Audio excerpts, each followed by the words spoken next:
CGTN, China Global Television Network.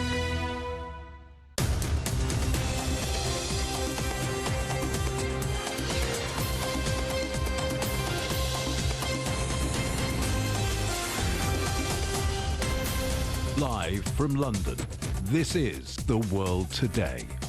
Hello, I'm Jamie Owen. Welcome to the program. Our top stories: work with China and you'll get more global stability. President Xi Jinping's message to EU leaders at their first face-to-face summit in 4 years. Our other headlines: Turkey's president meets Greece's prime minister in Athens to try to reset relations after years of tension.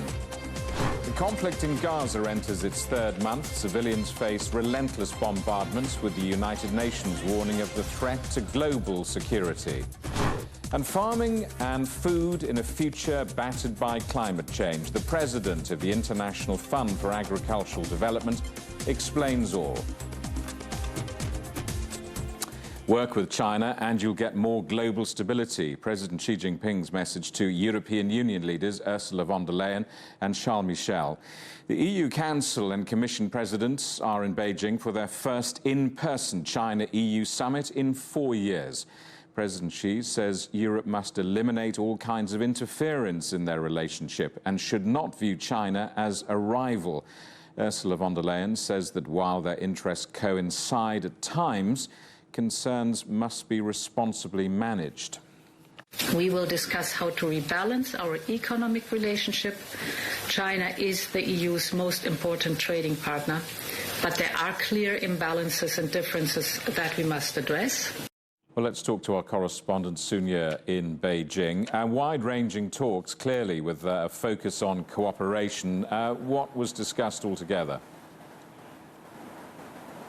Hey there, Jamie. It is a meeting that has been described as candid, frank, in-depth, constructive, and it's a meeting set to be very beneficial and meaningful for China and EU relations in the future. That's assessment coming from China's Ministry of Foreign Affairs. And in that leaders' meeting, Chinese President Xi Jinping has said that since the end of last year, China-EU relations have shown a good momentum of solid development. High-level dialogues in strategic, economic, trade, green, and digital fields have all achieved fruitful results, which are in line with the interests of both sides.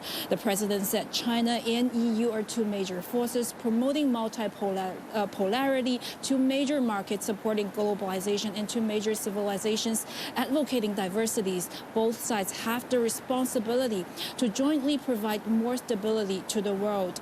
Chinese President Xi Jinping also said that as this year marks the 20th anniversary of the establishment of China-EU Comprehensive Strategic Partnership, they should not regard each other as opponents due to different systems, and they should not reduce cooperation or engage in confrontation due to differences. The president said Chinese and European economies are highly complementary, and both sides should add to each other's strengths, deepen and broaden cooperation.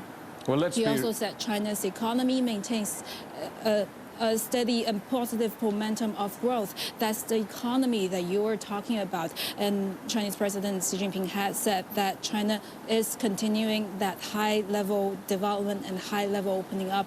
And I think you're going to pick up from there. Well, I wanted to ask you, both sides appear to want to improve this relationship after years of friction. But let's be realistic here. There are still many problems, and particularly over trade.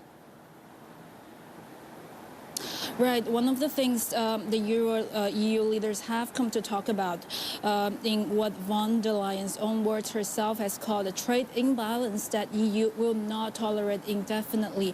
And on that, China actually replied before the summit that China has never deliberately pursued a trade surplus. On the contrary, the spokesperson for China's Ministry of Foreign Affairs has said that China has continued to promote a high level of opening up to the outside world, including actively organizing the CIIE, China International Import-Export, and others. And China continues to welcome all countries to better share China's mega market with a population of 1.4 billion people. And in today's summit, Chinese President Xi Jinping has also said China welcomes EU to be a key partner in that. And again, in the summit, China has also said the two are not should not jeopardize their cooperation because of the differences, and that could be one of the things that the summit has referred to as the two economies are complementary and cooperation is in the interest of both, and that's what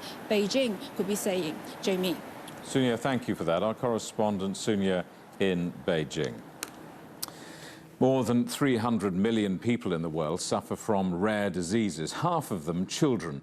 A pioneering new program between China and Spain will see Chinese researchers work on groundbreaking new treatments to share knowledge and resources. CGTN's correspondent Ken Brown reports. Doing the rounds with Tuna and Mona. It's just another day at the Sant Joan de Déu hospital in Barcelona, where brave children fight some of the world's rarest diseases. Like Feng from Beijing, who suffers from neuroblastoma, a cancer that mostly affects children. She's only 11, but has already been battling this for 6 years. Today is a good day. She feels healthy and happy, but has already suffered 2 relapses, and another could end her life. Many of those people, the ones that suffer a severe condition, doesn't arrive to the 5 years old. They die before that, you know? So it's a drama. I mean, people think that this is a problem of others, you know? But it's not the case. I mean, it's so, when you take together, it's quite common. Medical researchers worldwide work together on these killer diseases, and one important collaboration between Spain and China has been happening since 2017. Over 140 Chinese children like Feng have come to this hospital in Barcelona for treatment and clinical trials. Now Chinese researchers from Shanghai's Fudan Hospital University are also coming here to develop new treatments and therapies, including alternative Chinese medicine techniques like acupuncture. The only way to advance in rare diseases such as pediatric cancer is collaboration and working together. Fudan is one of the best universities in the world, so once we have one candidate from Fudan and with a brilliant achievements supporting his application, it's impossible to refuse. Scientific collaborations between countries like China and Spain have huge potential. In the study of rare diseases, programs like the one happening here at Sant Joan de Déu bring together some of the finest minds in their fields and pool resources for the greater good. From the Chinese side, it is also a great opportunity to work in a global team at the world-class SJD hospital facilities. 为我们一些常见肿瘤，包括像肺癌，包括像乳腺癌，包括像这个 Great progress has been made on treatments for common tumours we see in the lung, breast and urological cancers, but we haven't seen big breakthroughs in bone metastasis or sarcoma. I'm really looking forward to our students' collaboration in Barcelona and seeing some of their research outcomes in key areas of immunotherapy and developing new medicines.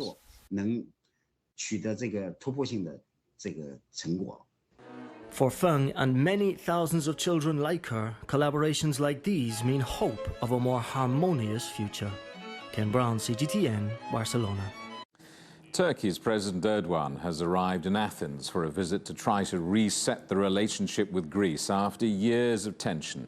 The two NATO members and Mediterranean neighbours have been at odds over sovereignty, energy resources and the divided island of Cyprus. But relations warmed after Greece sent aid to Turkey following the devastating earthquake in February. Let's talk to our correspondent Evangelo Sipsas watching events for us in Athens. Angelo, so the countries have agreed to be good neighbours then. Tell us more.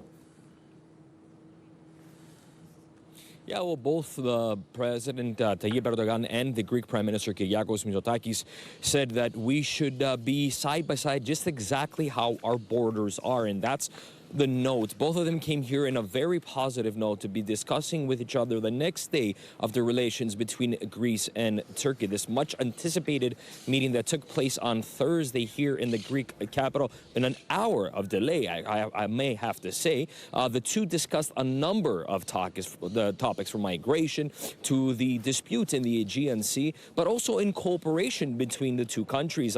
On the table was to increase trade between the two from $5 billion billion euros to 10 billion in the next 10 years. A number of MOUs were signed from the health sector to education, from the sports departments as well. But perhaps the most main one that highlighted the event was that between the two countries allowing Turkish citizens to go to Greek islands on a 7-day free visa for about 12 months. So in that 12 months, they're allowed to enter the country for 7 days, consecutive 7 days, and any island close to the Turkish border. So that is what was also signed. And that pretty much shows that the two sides want to come close. And it shows from the Turkish side that clearly they want to have a better relationship with Greece so they can kind of re-establish that good relationship that they had once with Europe. Evangelo, for all the warm words and the photo opportunities, I mean, tensions remain, don't they? I mean, how important is a rapprochement between these two countries? Well, the two pledged that they're going to meet again sometime in spring, so that gives hope that they're going to be discussing more then. But until then, we'll see what will happen. We have to say that today's meeting, although it was in a positive note, there were some points that both sides wanted to stress. For example, the Greek Prime Minister said that the only way of finding a solution in Cyprus is that drafted by the United Nations Security Council, whereas the President of Turkey, Tayyip Erdogan, mentioned that both sides should acknowledge the reality that is taking place on the island of Cyprus, pretty much leaving both sides on a different page here when it comes to the Cypriot issue. They also touched upon the minority. It depends who you're talking to. If you're speaking to the Greeks, for them it's the Islamic minority in northern Greece, where if you're speaking to Turkish, it's the Turkish minority. And that's what the two sides also disagreed on, how they're going to call it and how they're going to move forward to reestablish that relation. But I have to admit here that both did shake hands and admitted that both sides will do as much as they can to stop illegal migration. Evangelo, thank you for that. Our correspondent, Evangelo Sipsas in Athens. Russia's upper house of parliament has voted to hold Russia's presidential election on the 17th of March next year. In a meeting televised live, the date was passed unanimously in the Federation Council. President Vladimir Putin has yet to announce whether he intends to run for a new 6-year term. Pressure is mounting on UK Prime Minister Rishi Sunak following the resignation of the Immigration Minister, Robert Jenrick. Jenrick's decision comes over the UK government's Rwanda policy, saying he had strong disagreements about its direction. Rishi Sunak has since defended his Rwanda bill as the right approach. You're watching CGTN. Still ahead. The conflict in Gaza enters its 3rd month as Israeli aerial attacks and ground battles continue.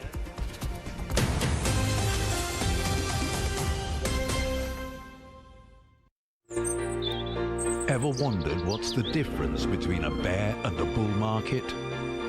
Where are the cash cows? And who are the lame ducks? And what exactly are black swans? Grey rhinos? And unicorn companies?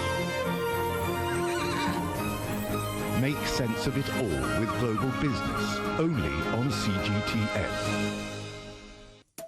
I think it should be more global cooperation. I would like to hear more the voice of the developing countries. Globalization has lifted more than 1 billion people out of poverty. The green transition has to happen. It's a necessity. Well, China and the United States are important powers in the world. What unites us is much more than what divides us. And I believe China is committed to this agenda. Join me, Juliet Mann, to set the agenda at these times every weekend on CGTN.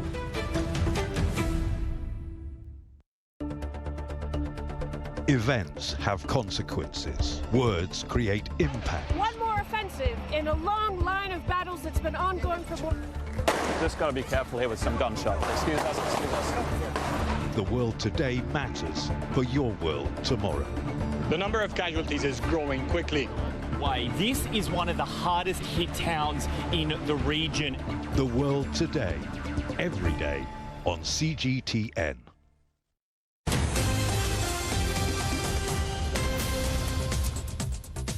Hello, welcome back. A reminder of our top stories.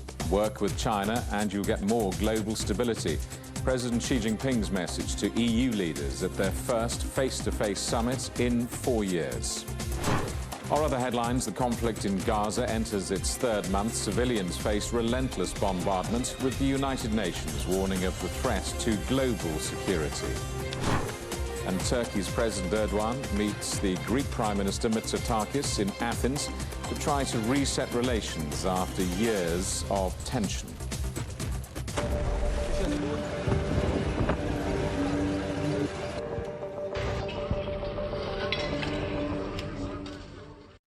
The conflict in Gaza is now entering its third month as intense Israeli aerial attacks and ground battles in the Palestinian enclave continue.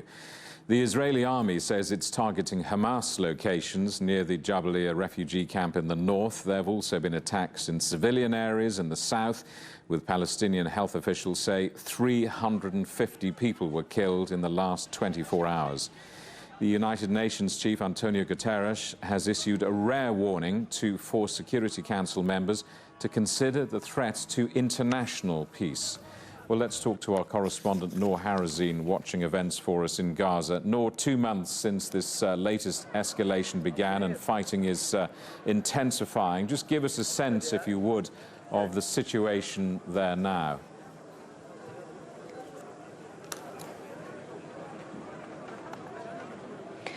Well, yes, and actually the Israeli aggression, airstrikes, bombings intensified on the Gaza Strip over the past week since the latest humanitarian truce expired, even more than before. I mean, the Palestinian Health Ministry talked about the death toll here in Gaza over the past week since the ending of this truce agreement. It has reached 2,214 people that were killed, including 724 children, which means that more than 100 children were killed here in Gaza every day, every single day since the end of the truce. Talking about the latest here on the ground, let's begin with northern Gaza. Even though the Israeli tanks withdrew from some areas in central Gaza and west Gaza, but still there is intensive Israeli attacks on Jabalia refugee camp and also Ash-Shaja'iyya neighborhood, which is located in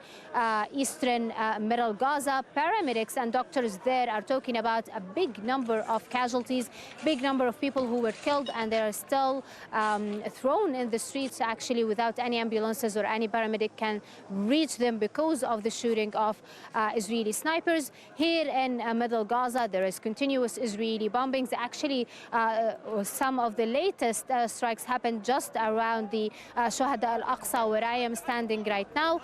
Talking about the city of Khan Yunis is now, this city is the second biggest city here in the coastal enclave and is being besieged by the Israeli tanks. They are taking control of its main roads and apparently they are heading, or they want to go to reach the Al-Nasser Medical Complex in a scenario that is so close to the Al-Shifa hospital scenario that happened in northern Gaza a few weeks ago. No, Israel has again accused Hamas of using civilians as human shields, alleging that rockets have been fired from a refugee camp in Gaza. Has Hamas responded to this?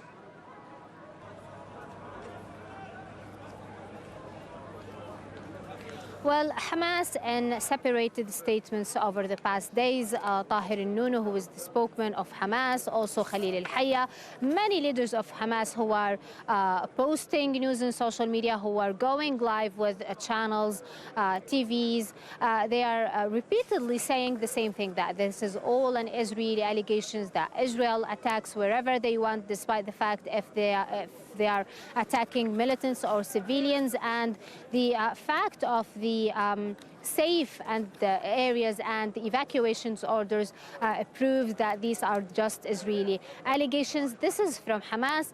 Here on the ground, I mean, we can tell the same story. I mean, people have been ordered to evacuate from an area to another. I know people that evacuated for 3-4 times. So people are actually confused. They don't know which area is actually safe, which area is actually dangerous. Does Israel also know know where it is safe, where it is dangerous, where are the militants and where are the civilians. There's so many questions, but what is happening here on the ground is that we are seeing a big number, 70% of those who were killed here in Gaza were women and children. Noor, thank you for that. Our correspondent Noor Harazin in Gaza. Let's take you to Israel now and get the view from there. And our correspondent Sarah Coates in Tel Aviv. Sarah, Israel's reaction to this latest warning from the United Nations? Absolute fury. We've heard from the UN representative Gilad Erdan. He is now calling on Antonio Guterres to step down, saying enough is enough. We've also heard from the Foreign Minister, Eli Cohen. He says it's very clear that the United Nations, that Guterres is on the same side as Hamas, saying that the tenure of Guterres is a danger to world peace. So certainly another diplomatic spat in the works here. But look, another thing we are hearing from Israel with regards to the humanitarian situation in the Gaza Strip. Over the last hour or so, it was approved that the Kerem Shalom crossing, this is that tri-border crossing with Gaza, Israel and Egypt, it will now be opened over the next few days. But look, this won't be actually used to bring these aid trucks into the Gaza Strip like the Rafah crossing is used for. It will actually be now used to inspect these trucks before they are then sent on to Rafah, before they can then cross into the Gaza Strip. And look, while this might do a little bit, it's certainly not expected to really help that humanitarian situation in the Gaza Strip too much. And look, it's only 90 kilometres behind me, really, down that coastline that you can see there. There is just so much suffering and so much more pressure on Israel from right around the world, including the United States, to do more to alleviate this suffering. And what's the latest from the Israeli army about their operation in Gaza? Well, look, according to the military, fighting is continuing right across the Strip. We are talking here, Khan Yunis, the Israeli military releasing videos of hand-to-hand fighting deep inside that southern city. While in the north, we are hearing from the military that it's deep inside the Jabalia refugee camp. We do understand, according to the military, that it's found a huge cache of weapons, also blown up a number of tunnel entrances and killed many, many fighters. This is yet to be independently verified. But look, with regards to the leader of Hamas inside the Gaza Strip, that's, of course, 61-year-old Yahya Sinwar, the military says it is completely encircling his home, although, of course, he isn't believed to be staying there.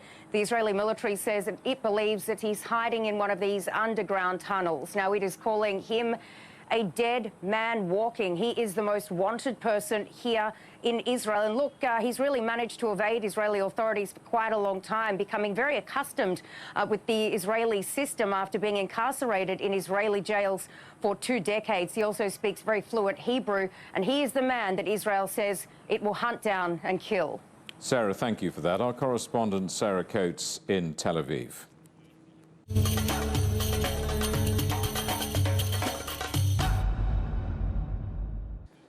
Now, how will farming and food production around the world cope in a planet increasingly damaged by extreme weather?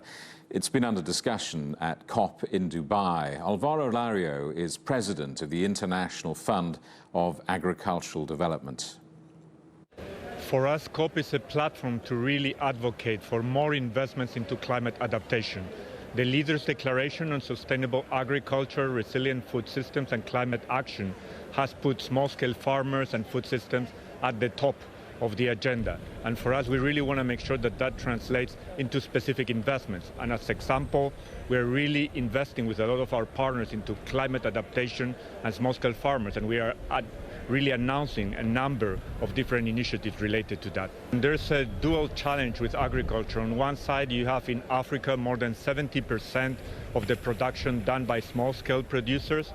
Also in Southeast Asia, as you mentioned, 1/3 of the greenhouse emissions are coming from agriculture. A lot of it actually is not coming from the small-scale farmers, but it's coming from the bigger farms, from the bigger production. What we need to make sure is that we're also able to produce food in a resilient manner, with the resources we have, with the right water infrastructure, but also with managing soil, diversifying crops. So it's not only what we produce, but also how we produce it. And for that, I think we need a lot of investments in sustainable agriculture and on climate adaptation. Currently, we know that only 0.8% of the climate finance is going to small-scale farmers.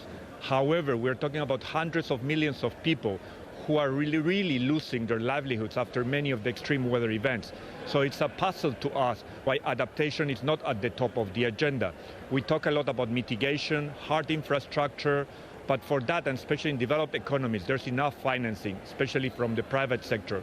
In the case of adaptation, we see very little financing and even less going to actually agri-food systems. So the question is, how can we make sure that more and more of that financing is reaching the people and changing their lives, rather than only focusing on the mitigation and on the harder infrastructure?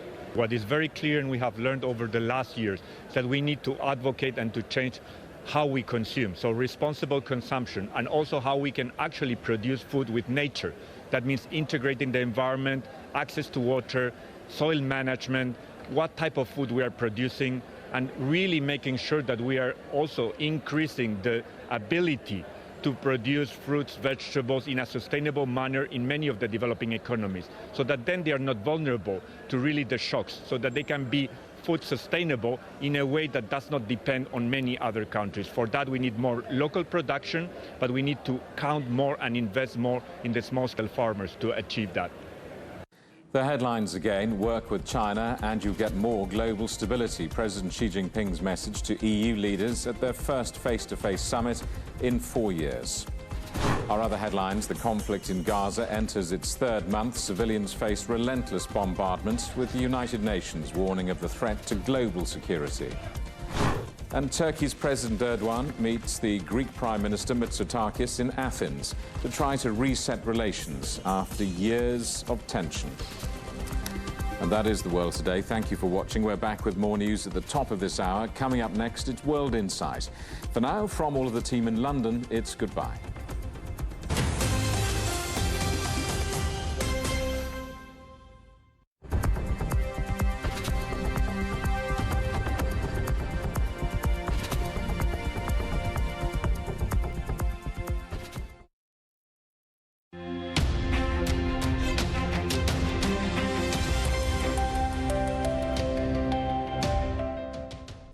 Hello and welcome to the weather forecast. I'm Tierney. Well, over to Europe. Snow will continue here for the majority of the north as well as the central portion of Europe from Friday into Saturday, and most of them will be in the form of some light to moderate intensity of snow, with potential heavy snow setting the stage here across the higher elevations as well as the mountainous areas.